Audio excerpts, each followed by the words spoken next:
Penyebab dan motif kematian menjadi penting untuk mengungkap kasus tewasnya satu keluarga di Kalideres, Jakarta Barat. Temuan baru polisi dan kemudian tim forensik disebut-sebut mematahkan penyebab kematian akibat kelaparan.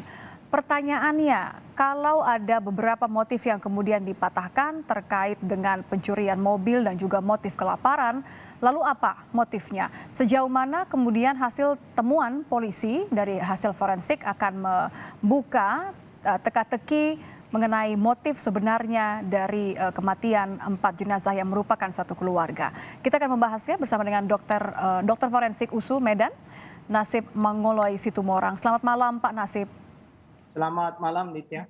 Pak Nasib, kalau kita kaitkan dengan temuan yang terbaru yang menyebut proses dan waktu pembusukan dari keempat jenazah ini berbeda-beda. Apa artinya kalau kita kaitkan dengan dugaan motif baru? Ya, terima kasih. Kalau memang dugaannya kalau mati berbeda, waktu kematiannya berbeda-beda, berarti kan memang berbeda waktu kematian dari setiap yang 4 orang itu kan nggak ada yang langsung bersamaan. Nanti dilihat dari proses pembusukan. Yang mana lebih dahulu mengalami pembusukan, mungkin itulah yang pertama sekali mengalami kematian. Karena ketika tubuh mengalami kematian, maka proses pembusukan sudah mulai berjalan dan nanti akan nampak pada 24 jam pertama itu akan terjadi pembusukan. Sehingga pembusukan itulah nanti yang menentukan lama kematian. Nah, bisa diprediksi lama kematiannya dari setiap jenazah. Contoh, kalau ada satu jenazah yang sudah langsung membusuk, mungkin itulah yang didahulu mati. Baru ditemukan nanti yang lain sudah membusuk juga, selisih 1 hari, maka akan dilihat nanti jumlah pembusukan atau belatung atau ulat yang ada dalam tubuh itu nanti dilihat, instar 1, instar 2, atau instar 3, baru nanti dilihat apakah ada larva, lalat, baru nanti di sekitar jenazah akan ditangkap lalat, apakah ada lalat dewasa di dalamnya atau langsung ada lalat yang sudah membesar. Dari situ akan diketahui lama kematian dari jenazah itu sendiri. Jadi ini jelas kenapa akhirnya polisi mempertimbangkan untuk meminta saran pendapat dari pakar ahli serangga, begitu ya, Pak Nasib? Ya, itu harus dilihat nanti dari entomologi, dari proses terjadinya nanti lalat itu. Karena belatung itu adalah ketika lalat itu menghinggapi tubuh yang membusuk, karena tubuh yang membusuk itu akan merangsang lalat itu untuk hinggap di dalam. Nah, ketika lalat itu hinggap, maka dia akan meninggalkan telurnya di dalam. Nah, telurnya di dalam tubuh manusia yang ada protein itu akan ditinggalkan telurnya, dan telurnya itu akan memakani protein itu dan dia akan bertumbuh di dalam luka itu sendiri. Nanti akan berkembang lalatnya. Dari nanti lalat larva 1 yang ukurannya nanti 1 cm bisa nanti menjadi sampai 5 cm dan sampai nanti menjadi instar 3, menjadi warna kehitaman dan menjadi pupa. Dan menjadi pupa dan menjadi larva, maka akan menjadi lalat. Nah, dari situ nanti akan dilihat perkembangannya sudah berapa lama ini. Berarti ini benar-benar mematahkan dugaan kelaparan ya, Pak Nasib ya? Nah, kalau dugaan kelaparan itu nantinya bukan dari situ. Nanti kalau dugaan kelaparan itu adalah hasil otopsi. Nanti ketika dibuka hasil otopsi, dilihat di lambung, apakah ada di lambung itu makanan atau tidak. Baru kalau memang tidak ada di dalam lambung makanan, maka dilihat lagi sampai ke usus, sampai ke kolon. Nanti dilihat ada tidak makanannya. Dari situ baru diketahui berapa lama dia tidak makan. Karena makanan itu prosesnya kalau masuk ke dalam lambung, dia akan diproses, dan sampai dia dibuang, dia akan muncul itu sampai di kolon nanti di usus besar. Oke, Gitu. kalau ini ada relasinya lagi-lagi waktu dan proses pembusukan jenazah ini ada relasinya nggak dengan dugaan pelaparan? Kalau dugaan kelaparan kan polisi sudah sebut ini sudah dipatahkan, tidak ada motif kelaparan. Tapi kalau pelaparan bagaimana? Karena ada 2 orang yang kemudian lebih dulu meninggal dunia.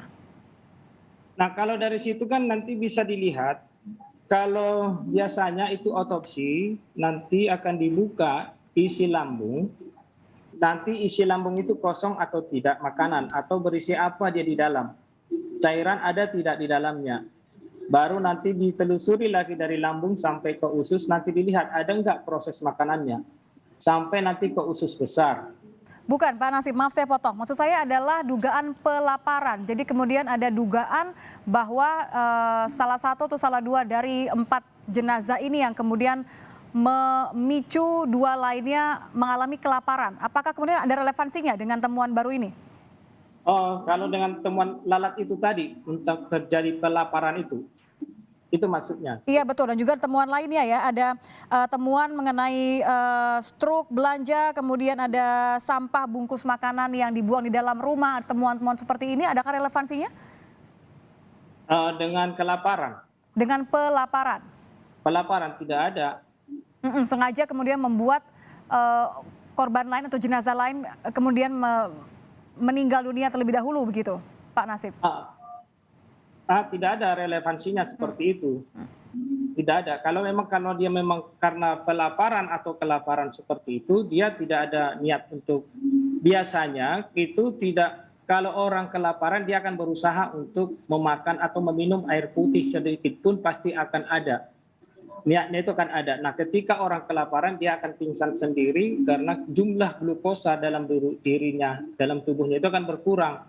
Maka untuk mendapatkan dari autopsi ini pun bisa kita periksa kadar gula dalam darahnya. Apakah bisa masih memang dia turun kadar gulanya itu pada saat dia meninggal. Nanti akan dibutuhkan juga di situ ahli patologi klinis tentang pemeriksaan darahnya pada jenazah ini. Dari situ nanti akan bisa diketahui bahwa memang kadar gulanya memang sudah turun. Nah, terus ada lagi nanti dari toksikologi keracunan. Apakah memang ada racun di dalamnya yang membuatkan seperti itu. Nanti akan dalam otopsi itu hal-hal yang seperti ini yang perlu diperhatikan dalam pemeriksaannya. Maka dibutuhkan memang beberapa ahli. Di dalam ahli toksikologi, ahli nanti darah bisa nanti dilihat dalam tubuh jenazah itu. Jadi ini masih terlalu dini ya Pak ya, kalau kemudian untuk mengerucutkan satu motif begitu, karena kan ada beberapa yang dipatahkan. Ya, masih terlalu dini. Tapi kalau hanya dari lalat itu bisa dikatakan bahwa itu adalah membuang diagnosa dari pelaparan itu masih belum dapat. Tapi karena lama kematian hanya itulah yang dari dijumpai larva itu tadi. Tapi kalau dijumpai sampah-sampah seperti itu nanti akan penyelidikan dari penyidiknya kan. Itu nanti proses penyelidikannya bagaimana itu sampah sampai di situ. Tapi hubungannya sampah dengan kelaparan sepertinya tidak ada. Oke, jadi untuk sementara motif belum dapat dipastikan? Belum dapat dipastikan, ya. Baik. Terima kasih Pak Nasib Mangoli Situmorang, Dokter Forensik USU Medan, sudah bergabung bersama kami di Kompas Malam. Selamat malam Pak.